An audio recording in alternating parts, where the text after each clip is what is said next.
मित्रों नमस्कार, मैं हूं एम के। स्वागत है आप सभी का मेरा चैनल सक्सेस की फॉर यू में।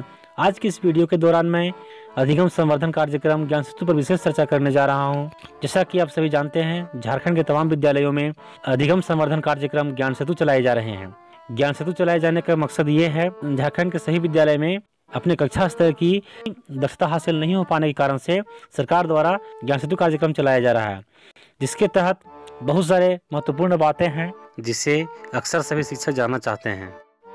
मित्रों, मैं यहाँ बता देना चाहता हूँ कि ज्ञान सेतु संबंधित और भी महत्वपूर्ण बातों का वीडियो मैं पहले ही बना चुका हूँ, जो ज्ञान सेतु संबंधित महत्वपूर्ण बातों का पार्ट 1 भाग था और इसका पार्ट 2 भाग मैं अभी बना रहा हूँ।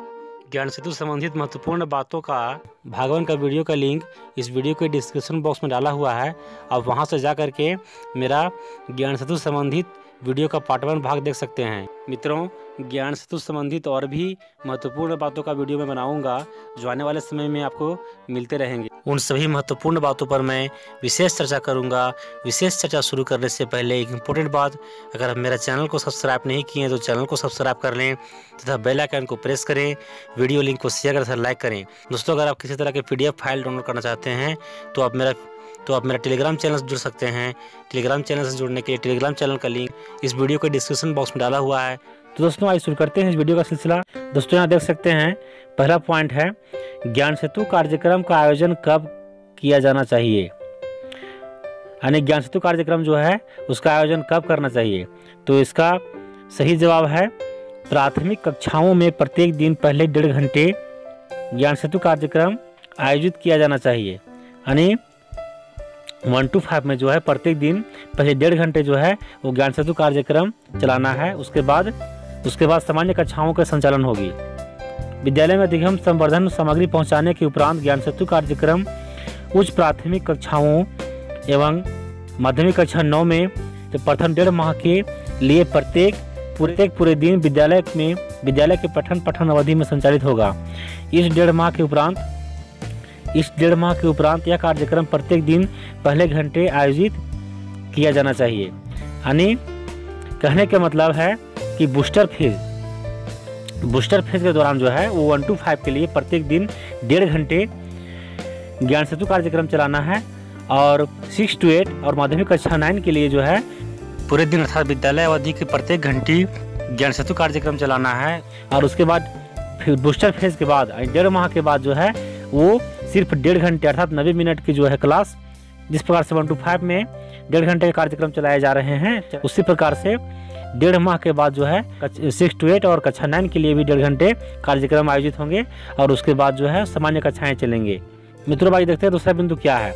यदि किसी विशेष स्तर उदाहरण लक्ष्य में कोई भी विद्यार्थी ना हो तो, यानी कहने का मतलब है कोई क्लास ऐसे भी हो सकते हैं जिसमें बच्चे कोई एक समूह के ना हो, जैसे मान लीजिए कि लक्ष्य में नहीं हो या सुगम में नहीं हो या प्रगति में नहीं हो सकता है कि कोई कक्षा में कोई एक ग्रुप के बच्चे नहीं हो। तो वैसे कंडीशन में क्या करना चाहिए? यदि किसी विशेष स्तर कोई भी विद्यार्थी ना हो तो यह स्वाभाविक है कि दूसरे समूह में विद्यार्थियों की संख्या अधिक होगी। ऐसी स्थिति में बाकी के शिक्षक बड़े समूह के 2 समूह में बांटकर उनकी मदद करेंगे। यानी कहने का मतलब ये है कि अगर कक्षा में लक्ष्य समूह या सुगम समूह अगर नहीं हो, यानी सिर्फ 2 ही समूह के बच्चे हों, तो वैसी स्थिति में क्या करेंगे? 2 ही समूह का निर्माण करेंगे और शिक्षक जो हैं उन्हीं 2 समूहों पर विशेष ध्यान देंगे। मित्रों, आइए अब देखते हैं तीसरा बिंदु में क्या है। अगर सभी बच्चे अपने ग्रेड स्तर के मुताबिक हो तो, यानी कहने का मतलब यह है कि जो भी उनका ग्रेड हो अपने भी कक्षा का, उसी के अनुसार अगर वे शिक्षक बच्चे हों तो ऐसे कंडीशन में क्या करना चाहिए? अगर बहुत कम या किसी भी विद्यार्थी को सहयोग की जरूरत ना हो और सही बच्चे अपने ग्रेड स्तर के मुताबिक हो तो शिक्षक प्रतिदिन संवर्धन कार्यक्रम आयोजन नहीं करने के विकल्प का चयन कर सकते हैं। यानी अधिगम संवर्धन कार्यक्रम ज्ञान सेतु को संचालन नहीं भी कर सकते हैं, परंतु शिक्षक को यह सुनिश्चित करना होगा कि उपलब्धि जांच या स्थल निरीक्षण के दौरान सारे विद्यार्थी अपने ग्रेड स्तर के अनुसार प्रदर्शन योग्य हों। शिक्षकों से यह अनुरोध है कि वे प्रतिदिन अपने कक्षाओं में कम उपलब्धि वाले विद्यार्थियों पर विशेष ध्यान दें। यानी कहने का मतलब यह है कि ऐसे भी हो सकते हैं कि बच्चे जो हैं वो अपने ग्रेड के स्तर के हों, और तो वहाँ पर क्या करना चाहिए, वैसे कंडीशन में विद्यालय में अधिगम संवर्धन कार्यक्रम ज्ञान सेतु का आयोजन नहीं भी कर सकते हैं। लेकिन आपको ये विशेष ध्यान देना होगा कि बच्चे जो हैं वो अपने बच्चों का उपलब्धि कमज़ोर ना हो, इसलिए उन्हें समय समय पर उसकी जांच करती रहनी चाहिए। और अगर कोई निरीक्षण के दौरान कोई निरीक्षण भी करने जाए तो वैसे कंडीशन में बच्चों का जो उपलब्धि हो उसके कक्षा के अनुसार उसका ग्रेड हासिल हो। मित्रों, अब चौथा बिंदु में क्या है वो देखते हैं। मैं कैसे जानूंगा कि कब मुझे एक से दूसरे विषय वस्तु पर जाना है। यानी शिक्षक ये जानना चाहते हैं, अक्सर शिक्षक ये जानना चाहते हैं कि मुझे कब से एक दूसरे विषय वस्तु पर जाना है। इसका जवाब है जैसे ही एक दक्षता पूरी हो जाती है, शिक्षक को यह आकलन करना होगा कि विद्यार्थी समझ गए और उनकी अवधारणा स्पष्ट हो गई। अगर अधिकतर विद्यार्थी में उस अवधारणा की समझ बन गई है तो शिक्षक अगले विषय वस्तु के लिए बढ़ सकते हैं। यानी कहने का मतलब कि अगर बच्चे की अवधारणा क्लियर हो गया है, बच्चे समझ गए हैं, तो ऐसे कंडीशन में शिक्षक जो हैं वो अगला विषय वस्तु पर बढ़ सकते हैं। कभी कभी प्रत्येक विद्यार्थी को अवधारणा की समझ नहीं बन पाती, परंतु विषय वस्तु को आगे बढ़ाना आवश्यक होता है। ऐसी स्थिति में शिक्षक को समग्र लक्ष्य को ध्यान रखते हुए व्यक्तिगत निर्णय लेना होगा। अधिगम न्यूनता वाले दक्षता को हासिल कर लें। यानी कि वैसे कंडीशन में जो है शिक्षक को खुद निर्णय लेना होगा कि बच्चों को दक्षता कैसे हासिल करवाएं। मित्रों, अब देखते हैं 5 में क्या है। अगर विद्यार्थी द्वारा कार्य पुस्तिका खत्म कर ली जाती है तो क्या करेंगे। यानी विद्यार्थी कार्य पुस्तिका को फाइनल कर लेते हैं तो वैसे कंडीशन में क्या करना चाहिए, तो इसका जवाब देख सकते हैं। अगर सेतु कार्यक्रम सही तरीके से किया गया हो तो यह निश्चित है कि विद्यार्थी साल भर में एक स्तर से दूसरे स्तर पर जाएगा। उदाहरण के लिए, अगर लक्ष्य समूह का विद्यार्थी लक्ष्य की कार्यपुस्तिका को खत्म कर देता है तो शिक्षक उस विद्यार्थी को उस समूह प्रगति सुगम के विद्यार्थियों के साथ बैठा सकते हैं। इस परिस्थिति में शिक्षक अधिक कार्यपुस्तिकाओं के लिए प्रखंड शिक्षा प्रसार पदाधिकारी को अनुरोध कर सकते हैं। कृपया ध्यान दें कि केवल कार्यपुस्तिका को खत्म करना ही काफ़ी नहीं होगा। शिक्षक को यह निर्णय लेना होगा कि उस स्तर में जाने से पहले विद्यार्थी ने उस कार्यपुस्तिका में दी गई अवधारणाओं को समझा है या नहीं समझा है। यानी कहने का मतलब ये है कि बच्चे अगर यदि कार्यपुस्तिका पूरे फाइनल कर देते हैं, लेकिन यह ध्यान देने की बात होगी कि उसे अगला समूह में तभी बैठाएं जब बच्चा उस समूह की अवधारणा को पूरी समझ ले और दक्षता हासिल कर ले, तभी उसे अगला समूह में ट्रांसफर करें। मित्रों, अब आइए देखते हैं अगला बिंदु में क्या है। यदि शिक्षक और विद्यार्थी अनुपस्थित हों तो हम लोग क्या कर सकते हैं। यानी कि जब शिक्षक भी अनुपस्थित हो और विद्यार्थी भी अनुपस्थित हो तो इसी स्थिति में क्या कर सकते हैं, तो इसका जवाब है शिक्षकों को समुदाय के साथ संपर्क करना एवं प्रयास कार्यक्रम के क्रियान्वयन द्वारा 100% उपस्थिति सुनिश्चित करवाना चाहिए। यानी प्रयास कार्यक्रम चला करके बच्चों की उपस्थिति जो है वो 100% करवानी चाहिए। अगर विद्यार्थी अनुपस्थित है तो शिक्षक उन विद्यार्थियों के साथ अलग से बैठकर उनको तेजी से उनके स्तर तक पहुंचाना चाहिए। अगर विद्यार्थी कार्यपुस्तिका को पेज नंबर 10 तक करके अनुपस्थित हुआ है तो वह पुनः उपस्थित होने पर पेज नंबर 11 से शुरू कर सकता है। शिक्षक उस विद्यार्थी को सपाटियों जोड़े में भी सिखा सकते हैं। अगर विद्यार्थी ज़्यादा दिनों से अनुपस्थित है तब यदि संभव हो तो शिक्षक को विद्यालय जाने से पहले या विद्यालय अवधि के बाद उन विद्यार्थियों के घर जाकर के गार्जियन के साथ मिलना चाहिए। यानी कहने का मतलब यह है कि बच्चे अगर विद्यालय नहीं आते हैं तो ऐसे कंडीशन में विद्यार्थी जहाँ पर छोड़ा हो, यानी ज्ञान सेतु कार्यपत्रक को जहाँ से छोड़ा हो वहीं से आगे उसको बढ़ाना है। और अगर विद्यार्थी लगातार कई दिनों तक नहीं आते हैं तो वैसे कंडीशन में जो है शिक्षक को प्रयास कार्यक्रम करनी चाहिए और प्रयास कार्यक्रम चला करके बच्चों को 100% उपस्थिति करवाना है।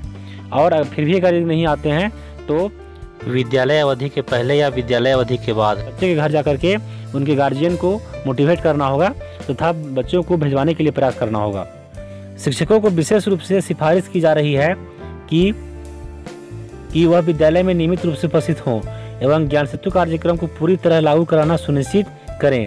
अगर कोई शिक्षक अनुपस्थित हैं तो दूसरे शिक्षक कार्यपुस्तिकाओं को करवाएंगे एवं विद्यार्थियों को स्तर विद्यार्थियों के स्तर को जानते हुए उस दिन के लिए विषय वस्तु की दक्षताओं को कक्षा में समझाएंगे। किसी भी दिन विद्यार्थी सेतु कक्षा के समय खाली नहीं बैठेंगे। यानी कहने का मतलब कि किसी भी दिन जो है वो विद्यार्थी खाली समय में नहीं बैठेंगे। उस दिन वो शिक्षक नहीं भी हैं तो दूसरे शिक्षक उस कार्य को करवाएंगे। कभी कभी टीचरों की कमी भी होगी, परंतु कमी के बावजूद टीचरों को यह निर्णय लेना होगा कि उन्हें किस समूह पर ध्यान देना है। हर परिस्थिति में शिक्षक को कम अधिगम वाले विद्यार्थियों पर ही ध्यान देना होगा। कहने का मतलब कि अगर शिक्षकों से सिफारिश की गई है कि शिक्षक हमेशा रेगुलर नियमित रूप से विद्यालय जाएं, अगर किसी कारण से अगर शिक्षक अनुपस्थित भी होते हैं तो वैसे कंडीशन में उनकी कक्षा को दूसरे शिक्षक उनकी कक्षा का संचालन करेंगे और उनकी कमी को पूरा करने का प्रयास करेंगे। और हमेशा यह ध्यान देना है कि शिक्षक जो हैं वो किसी भी परिस्थिति में कम अधिगम वाले बच्चों को विशेष ध्यान देनी है। मित्रों, अगला बिंदु को देखते हैं। मैं अपना पाठ्यक्रम समय पर कैसे करूंगा। इसका आंसर यह हो सकता है कि अधिगम संवर्धन कार्यक्रम के कारण पाठ्यक्रम पूरा करने के लिए सीमित समय हो सकता है। अतः शिक्षकों से अनुरोध है कि निम्नलिखित 2 बातों पर विशेष ध्यान देंगे। कहने का मतलब कि अधिगम संवर्धन कार्यक्रम ज्ञान सेतु कार्यक्रम के चलते हो सकता है कि पाठ्यक्रम समय सीमा के अंदर नहीं पूरा हो, लेकिन ऐसे कंडीशन में शिक्षक को 2 बातों पर ध्यान देनी है। नंबर 1, मुख्य उद्देश्य विद्यार्थियों के सीखने के प्रतिफल को सुनिश्चित करना है। यदि 60 से 70% विद्यार्थी अपने अधिगम स्तर से पीछे हैं तथा कक्षा में दिए गए निर्देशों को समझने में कठिनाई महसूस करते हैं, केवल पाठ्यक्रम खत्म करने पर ध्यान देने से सभी विद्यार्थी लाभान्वित नहीं होते हैं। ऐसे में हमारे लिए उसी बचे हुए घंटों में पाठ्यक्रम पूरा करना भी जरूरी है। विद्यार्थियों को सेतु कक्षा द्वारा निर्देश दिया जाना जरूरी है।